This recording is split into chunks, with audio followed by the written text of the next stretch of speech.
So in order to start your own home streaming service, you'll need to log into your router and access your server information.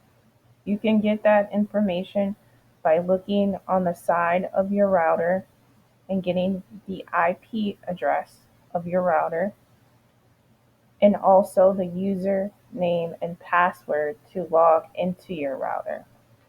Once you have those three pieces of information, you're going to type the IP address in an internet page. Then you're going to be prompted for a username, and then you're going to be prompted for a password. All of those things you should be able to get on the side of your router. If you have internet service provider, you can call them and they can provide that information to you as well. So once you log into your router, you'll get to a user interface page, and mine's in particular is a TP-Link router. It is not connected to the internet. I do have a router that is connected to the internet, but I set this up so that I can have a router separate from my home internet router. So once I log in, I click on Basic and I click on USB sharing because my hard drive is connected to my USB port. And so here I have my network name called my share name, which is my server name. And you can see that it's also a share. So if someone on my network were to bring up their computer, they would see something called my share where they can access it that way. Or what we're going to be doing today is setting up an FTP server using this IP address. And this is while you're inside the location. If you were outside the location, you would use this address. This is not populated because my network router is not connected to the internet. But if it were, it'd have an IP address here.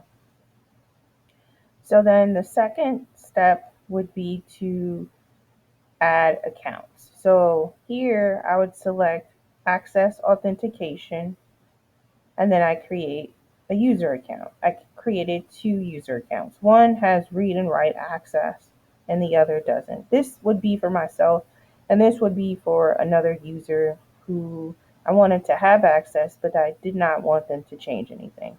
And then I have this selected to enable media sharing so that everyone can access the files, which are music and videos, on my network. The next step is to go to the VLC application, which is the file server application that we're going to be using to access these files, which you can access them on a phone, a tablet, a TV. I've downloaded VLC and all of those things, and all of those things, they were successfully working. And so this is the VLC application. On the bottom, you click Browse. And in the upper right-hand corner, you click Add a Server. You take the IP address that you have listed on your FTP server by logging into your router and getting that information, and you type it there. And you're doing this on your phone, your tablet.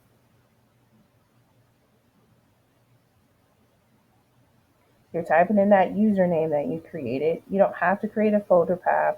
And the server name, you can name it whatever you like. I'm going to name mine first.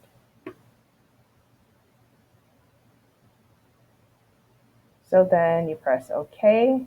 And then what you do is you double click on the FTP server called first. And when you click on it, it's going to prompt you for a username and password. The username is usually admin and the password is something that you created. And that's all you need to do to create your at-home streaming service.